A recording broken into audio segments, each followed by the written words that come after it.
I'm very proud to stand in support of SR 58 in honor of members of the Goldstein family that were the brothers and sisters, parents, cousins of my great-grandmother Molly Goldstein, who was the only one in her family to escape Poland when this crazy man, Adolf Hitler, was coming to power, and urged her family to leave, only to have her family say that this guy is just a crazy man. He will come and he will go.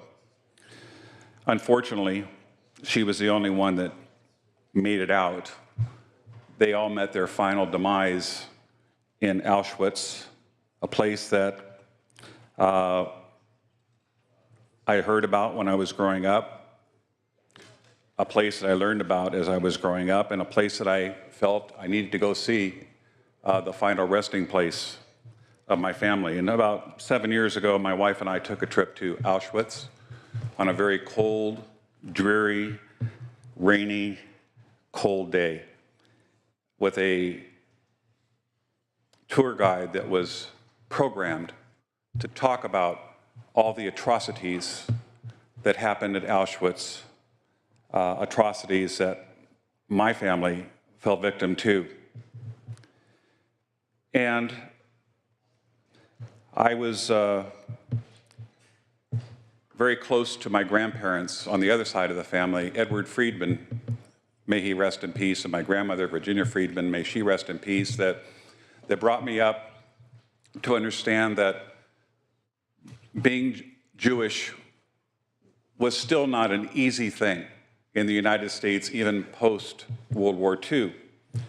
In fact, there was so much discrimination, even post-World War II, that members of my family, Natalie Goldstein, my great aunt, had to change her name from Natalie Goldstein to Natalie Gerard, that forced an uncle who rose through the ranks at the Seagram's Company, but not if they would have known his real name. His real name was Finkelstein, Mel Finkelstein, and changed it to Mel Elliott and became vice president of Seagram's in the Western United States.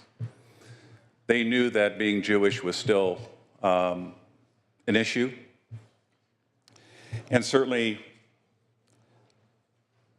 over the years, we've seen a rise in anti-Semitism. I can tell you that I was brought up in Orange County in Anaheim, and I was probably one of two families, of many families, that was Jewish in junior high and high school.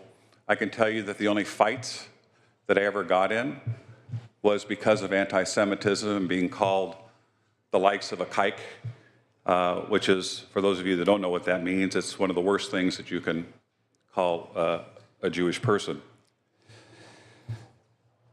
So we see in the world today neo-Nazis that are demonstrating not only on our own soil, but throughout the world. It's very disheartening when you understand that 6 million Jews, 10 million people died in the Holocaust, with the likes of people like Dr. Mengele that did medical experiments on not just Jewish people, but on gypsies and gay people that were victimized, and many of those people lost their lives in those heinous experiments. So I think it's important that when we recognize travesties like the Holocaust in the past, that we do exactly what we're doing here today, and that's to stand united against hate. Against hate with respect to your religion, race, color, sexual orientation. We're all Americans. And we have to learn from history the mistakes that have been illuminated by not only people within our own country, but people throughout the world. So I strongly support SR 58. And I'm only going to say this, that I know many of you are frustrated and maybe even angered that my colleague will stand up for what he believes to be atrocities happening because of people's religion. And I understand the frustration that he has, that it would just seem logical that we would stand united against hate against any religion, whether it be Jewish, Christianity, Buddhism, or anything else. We believe in freedom of religion in this country. And so I hope that as we come into our new session next year, when we again will stand up and talk about the atrocities against humankind, which are deplorable and unacceptable, that we would include everyone that is being persecuted, not only in the United States, but in the world. And we should be united in those efforts. In memory of my Goldstein family, that were tattooed on their bodies, that were tortured and starved, and then gassed and then cremated in their honor, I ask you to please support SR 58.